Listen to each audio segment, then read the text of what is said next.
Alhamdulillah nahmaduhu wa nasta'inuhu wa nastaghfiruh wa na'udzu billahi min shururi anfusina wa min sayyiati a'malina.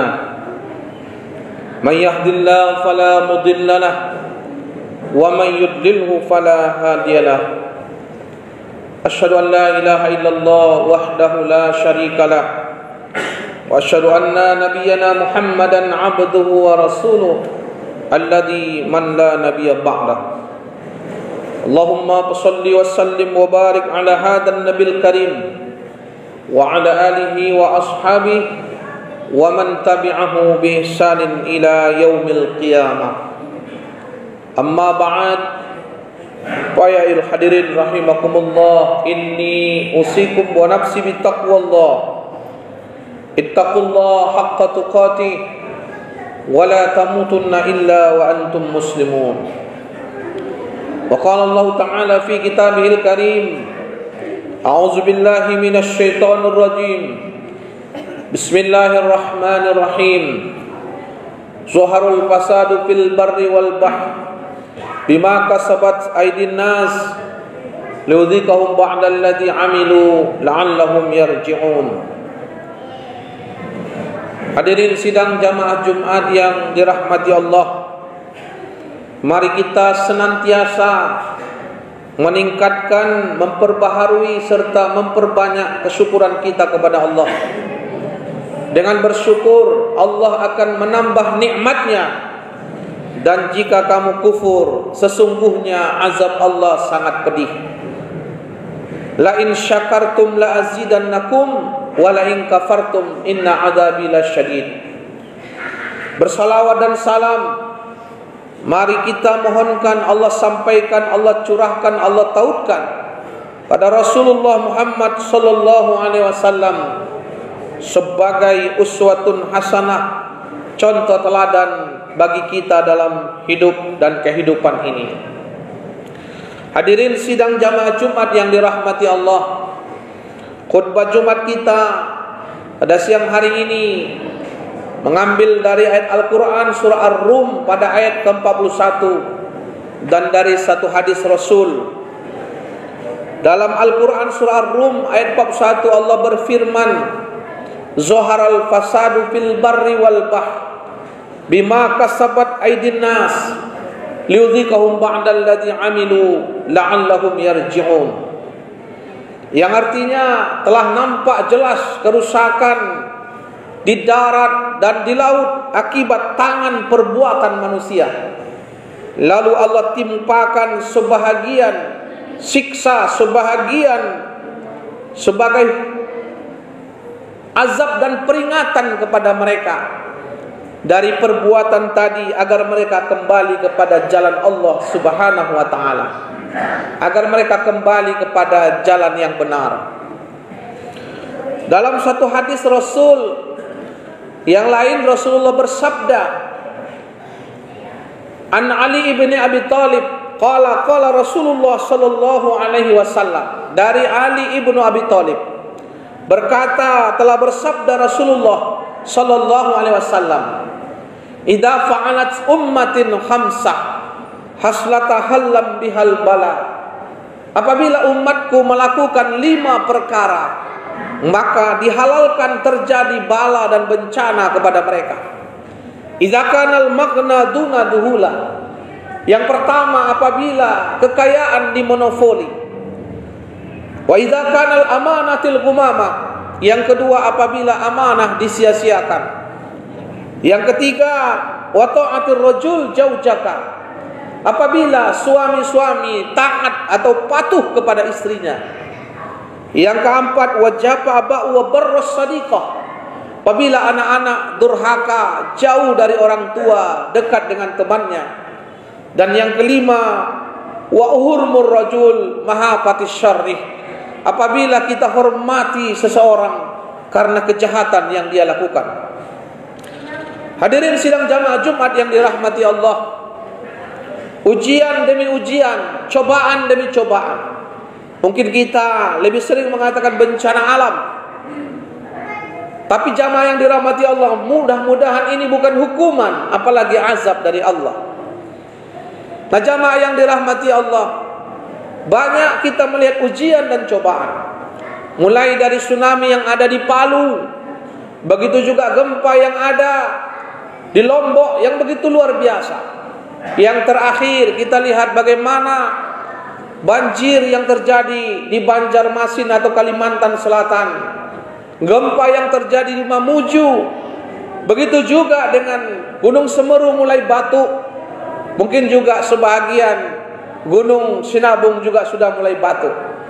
Nah jamaah yang dirahmati Allah, Allah mengingatkan di dalam Al-Quran pada surah Ar-Rum pada ayat 41. Kenapa terjadi kerusakan di darat dan di laut? Tidak lain adalah bima kasabat aidin nas, akibat dari tangan perbuatan manusia. Jadi perbuatan kita ini mungkin juga perbuatan dosa, bisa juga karena maksiat, ingkar, menentang perintah Allah. Tapi juga bisa karena keserakahan kita, perbuatan kita mengeksploitasi alam, illegal logging, merusak ekosistem dan sebagainya. Jamaah yang dirahmati Allah, sangat sederhana sebenarnya. Ketika kita berwudu saja, bagaimana kita mencintai alam, akhlak terhadap alam. Bagaimana kita berwudu, ternyata disunnahkan Rasul jangan berlebih-lebihan menggunakan air, tapi kita kecilkan kerannya. Itu maknanya apa? Jangan kita eksploitasi bumi ini berlebihan. Dalam berwudu itu sudah ada akhlak terhadap alam semesta ini. Itu luar biasanya Rasulullah, sehingga air dalam perut bumi ini tidak begitu hebat kita eksploitasi. Bahkan dalam berwudu saja itu menunjukkan bagaimana kita akhlak terhadap alam ini, menghemat air dan sebagainya.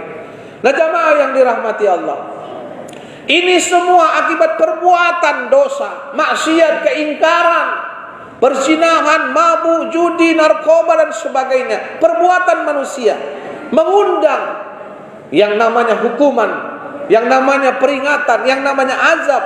Bahkan mungkin kita berharap ini adalah kasih sayang, sebagai tanda Allah sayang, lalu kemudian kita kembali kepada jalan Allah Subhanahu wa ta'ala. Maka jamaah yang dirahmati Allah, khatib mengingatkan kita, ada seorang mungkin penyair yang sangat kita sukai, seorang Ebit GAD. Dia pernah menyatakan dalam sebuah syairnya, sesampainya di laut kukabarkan semua, kepada karang, kepada ombak, kepada matahari, tinggal aku sendiri terpaku menatap langit. Mungkin Tuhan mulai bosan melihat tingkah kita yang sering salah dan bangga dengan dosa-dosa, atau alam mulai enggan bersahabat dengan kita. Coba kita bertanya pada rumput yang bergoyang. Jamaah yang dirahmati Allah, mungkin Tuhan mulai bosan melihat kita, dan mungkin alam sudah tidak mau bersahabat dengan kita. Karena itu perbuatan dosa kita menentang perintah Allah, menentang ketentuan Allah, berbuat dosa maksiat, bangga dengan dosa tadi. Maka Allah berikan berbagai macam ujian, cobaan, bencana alam ini. Jamaah yang dirahmati Allah, dalam satu hadis Rasul mengatakan, apabila umatku melakukan 5 perkara, kata Nabi dalam satu ketika kepada para sahabat, apabila yang 5 ini terjadi, maka halam bihal bala, dihalalkan bala. Maksudnya apa? Terjadi bala dan bencana. Yang pertama, idza kanal maghna duna duhula, apabila kekayaan dimonopoli. Jamaah yang dirahmati Allah, jangan sampai kekayaan itu dimonopoli. Jangan sampai hanya pada orang-orang tertentu saja, atau jamaah yang dirahmati Allah, kelompok tertentu saja. Tidak boleh. Kekayaan dalam Islam itu sifatnya didistribusikan, kemaslahatan, kebaikan untuk bersama. Jamaah yang dirahmati Allah, ini yang penting. Dalam satu riwayat disebutkan, pada masa Rasul di Madinah terjadi satu musibah kekeringan. Kekeringan dalam arti terjadi sumur, tidak ada yang berair, kecuali ada satu sumur yang bernama sumur Raumah yang dimiliki oleh seorang Yahudi. Lalu karena sumur yang lain kering, sumur Raumah tadi, orang Yahudi tadi, dia menjual sumur tadi karena dia sendiri memonopoli dengan harga yang suka hati dia, dengan sangat mahal sekali. Maka jamaah yang dirahmati Allah, kesulitan pun terjadi. kaum muslimin, bahkan penduduk Madinah yang beragama Yahudi sendiri pada masa itu tidak bisa memiliki air tadi kecuali dibayar dengan mahal. Jangankan untuk mandi, jangankan untuk berwudu, masih mungkin diganti dengan tayamum. Tapi untuk minum sehari saja, sehari-hari kebutuhan saja, itu susah dibayar mahal. Lalu kemudian kaum muslimin, penduduk Madinah menjumpai Rasul. Lalu Rasulullah mengatakan, siapa yang bisa membeli sumur itu dari Yahudi tadi untuk kemaslahatan orang banyak? Ketika itu sahabat Nabi yang bernama Utsman bin Affan, lalu kemudian dia mendatangi Yahudi tadi, jual sumurmu itu. Lalu Yahudi tadi mengatakan, aku jual dengan harga yang mahal, dengan dua syarat. Yang pertama, mahal harganya. Yang kedua, sumur ini dibagi dua. Maka jamaah sekalian, berapa kau jual? Saya jual karena dibagi dua, 12.000 dirham. Lalu dibeli oleh Utsman bin Affan tanpa ditawar, 12.000 dirham. Lalu syarat yang kedua, kita bagi dua. 2 hari untukku, kata Yahudi tadi. 2 hari untukmu, wahai Utsman bin Affan. Karena kau beli, untukmu lah dulu 2 hari. Apa yang terjadi? Utsman bin Affan ketika membeli sumur tadi, dia mengatakan, wahai kaum muslimin, wahai seluruh penduduk Madinah, ambillah air ini tanpa dibayar sepesen pun. Ini untuk kepentingan publik, untuk kepentingan maslahat masyarakat. Ambil. Dan nanti hari ketiga, karena ini 2 hari, akan kembali dimiliki Yahudi tadi. Apa yang terjadi? Kaum muslimin, kemudian penduduk Madinah tadi mengambil air tadi, menyimpan di tong selama kebutuhan 2 hari. Maka pada hari ketiga mereka sudah punya simpanan air. Hari keempat sudah ada stok air.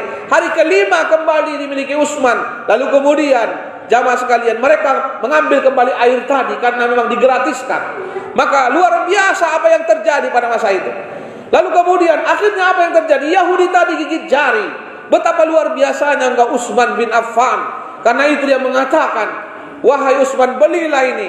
Udahlah untukmu aja sumur ini. Lalu dibeli Utsman kembali 8.000 dirham lagi, sesuai harga yang dibuat Yahudi tadi. Jamaah yang dirahmati Allah, bukan tidak boleh kaya, bukan tidak boleh konglomerat, silahkan. Tetapi untuk kemaslahatan umat, untuk kemaslahatan bangsa, untuk keselamatan rakyat banyak. Jadi konglomerat itu silahkanlah. Utsman konglomerat, Utsman konglomerat, Abu Bakar, bahkan Abdurrahman bin Auf. Tetapi mereka tahu kekayaan itu bukan untuk dirinya. Kekayaan itu bukan untuk dimonopoli, tetapi bagaimana berbagi. Karena kebahagiaan itu ketika kita berbagi. Jamaah yang dirahmati Allah, jangan tunggu kaya baru kita berbagi. Berbagilah kita akan kaya. Jangan tunggu bahagia, jangan tunggu bahagia baru tersenyum. Tersenyumlah kita bahagia. Jamaah yang dirahmati Allah, sesungguhnya orang yang bahagia itu bukanlah saat dia tersenyum, bukanlah saat dia tertawa, tetapi saat orang lain tersenyum dan tertawa karena kehadirannya. Inilah prinsip Islam. Jamaah yang dirahmati Allah, krisis ekonomi yang terjadi misalnya terbukti dalam lintas ekonomi tadi. Bagaimana ekonomi kapitalis, ekonomi yang dimiliki oleh konglomerat, bagaimana usaha konglomerasi itu rontok bisa. Tetapi ternyata ekonomi kecil, kerakyatan, menengah itu jauh lebih tahan terhadap ujian krisis. Karena itu jamaah yang dirahmati Allah, sudah saatnya kita kemudian melakukan hal-hal seperti ini. Jangan sampai kekayaan dimonopoli oleh seseorang, oleh kelompok tertentu dan sebagainya. Tetapi bagaimana kekayaan itu bisa didistribusikan. Kita dalam Islam dikenal zakat, infak, wakaf, sedekah, hibah, bahkan memberikan hadiah untuk membahagiakan orang lain. Yang kedua jamaah yang dirahmati Allah, idza kanal amanatil ghumamah, apabila amanah disia-siakan, maka dalam Al-Quran disebutkan amanah itu ditawarkan kepada langit, kepada bumi, kepada gunung. Langit yang tinggi, bumi yang hebat, gunung yang kokoh, fa'ashfaqna minha. Dia menolak, gunung, langit, bumi menolak amanah itu. Wa hamalahal insan, manusia mau memikul amanah itu. Innahu, sesungguhnya manusia ini kana zaluman jahula, terkadang berbuat zalim, terkadang berbuat kebodohan dengan amanah tadi. Karena itu jamaah yang dirahmati Allah, jangan sia-siakan amanah. Maka khatib selalu mengatakan, terkadang kita ini memperebutkan amanah, bahkan mungkin membayar amanah, bahkan mungkin money politik dan sebagainya. Bagaimana orang menyogok ar-rashi wal murtasi, lalu kemudian bagaimana memperebutkan itu. Tetapi ketika amanah tadi dipegang, amanah tadi disia-siakan, maka saat itulah akan terjadi bala dan bencana. Yang ketiga, jamaah yang dirahmati Allah, wa ta'atur rajul zaujaka. Apabila suami patuh kepada istrinya. Ingat, jangan sampai suami dikendalikan istri. Jangan sampai suami dibawa ketiak istri bahasanya. Jangan sampai, mohon maaf, para pejabat kita itu orang baik, orang yang memang ikhlas ingin berbuat untuk bangsa dan masyarakat. Tetapi banyak karena pengaruh istri, digosok istri, akhirnya tidak tahan, mau belanja ke luar negeri, harga tas ratusan juta. Akhirnya seorang pejabat terjerumus dan sebagainya. Pengaruh istri. Karena itu, kalau ada laki-laki takut kepada istri, kalau ada laki-laki yang dia dibawa perintah istri, berhenti jadi laki-laki dan berhenti jadi suami. Di saat itu terjadi, apabila para suami dikendalikan oleh istri, diatur oleh istri, maka saat itu akan terjadi bala dan bencana. Jamaah yang dirahmati Allah, Rasul pernah mengatakan, laki-laki yang paling kubenci adalah ad-dayyus. Siapakah dayyus itu? Kata sahabat, dayyus itu adalah yang membiarkan maksiat pada istrinya dan maksiat kepada anak-anak perempuannya. Dia tidak akan masuk surga dan dia tidak akan mencium wanginya surga. Jamaah yang dirahmati Allah, khususnya kepada kita semua, khatib mengingatkan, jangan sampai kita biarkan istri kita satu langkah, anak perempuan kita 10 langkah tidak menutup auratnya. Tidak sampai dia menutup auratnya. Kalau sempat dia membuka auratnya, maka ketika itu jamaah sekalian, 10 langkah pula lah suaminya, 10 langkah pula lah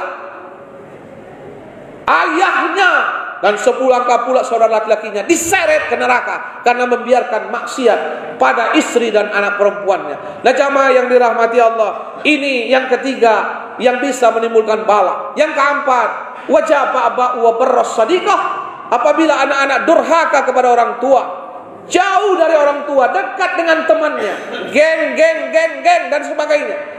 Jamaah sekalian, sebagai orang tua, Khalifah Umar pernah mengatakan, jangan kau didik anakmu sesuai zamanmu, didik dia sesuai dengan zamannya. Jangan kau salahkan zaman. Kalau boleh, kata Umar bin Khattab, zaman akan menyalahkanmu. Karena itu, seorang orang tua tidak bisa otoriter. Tidak bisa kita sewenang-wenang dalam pendidikan. Ajak musyawarah, ajak diskusi. Maka orang tua bisa menjadi sahabat, teman curhat. Sekiranya anak kita curhat dengan orang lain, dengan sahabatnya, dengan gengnya, inilah yang menyebabkan terjadinya kenakalan remaja, terjadinya merebaknya narkoba, pergaulan bebas dan sebagainya. Kenapa? Jauh dari orang tua, dia dekat dengan temannya, anak yang durhaka kepada orang tua, muncul bala dan bencana. Dan yang terakhir, wa hurmur rajul mahafatis syarri. Janganlah kita hormat seseorang karena kejahatannya. Sudah tahu kita jahat, sudah tahu kita dia agen narkoba, sudah tahu kita raja judi, sudah tahu kita dia tukang selingkuh, tukang berzina, merampok. Lalu ketika jumpa ketua besar, kita bilang pula lagi, udah tahu kita jahat dia. Maka jamaah sekalian, janganlah kita hormati orang karena kejahatannya, karena dia mafia, karena dia agen narkoba, bandar narkoba, pejudi, pemabuk, penzina, bahkan mungkin jamaah sekalian, dia raja maksiat. Lalu kemudian kita hormati dia. Saat itu akan terjadi bala dan bencana. Mudah-mudahan khutbah yang singkat ini hadis dari Rasul, ayat Al-Quran menjelaskan. Mudah-mudahan jamaah sekalian, yang terjadi di sekitar kita, di belahan bumi dan sebagainya, inilah bukanlah sebuah azab atau hukuman, tapi ini adalah peringatan, bahkan mungkin kasih sayang Allah agar kita bisa kembali ke jalannya, bertaubat, minta ampun kepada Allah. Mudah-mudahan khutbah ini memberikan pencerahan, dan mudah-mudahan Allah menjauhkan kita dari mara bahaya, dari bala, dari taun, dari bencana pandemi Covid saat ini. Allah hilangkan segera. Dan mudah-mudahan Allah berikan kesabaran para saudara kita yang ditimpa musibah, yang ada di Kalimantan Selatan, yang ada di Mamuju, Sulawesi Utara, Sulawesi Barat, dan di beberapa daerah yang lain. Mudah-mudahan Allah berikan kesabaran, tawakal, mereka ini bahagian daripada diampuni Allah dosa-dosa mereka jika mereka sabar, ikhlas dan tawakal. Mudah-mudahan bermanfaat. Fa'tabiru ya ulil albab la'allakum turhamun.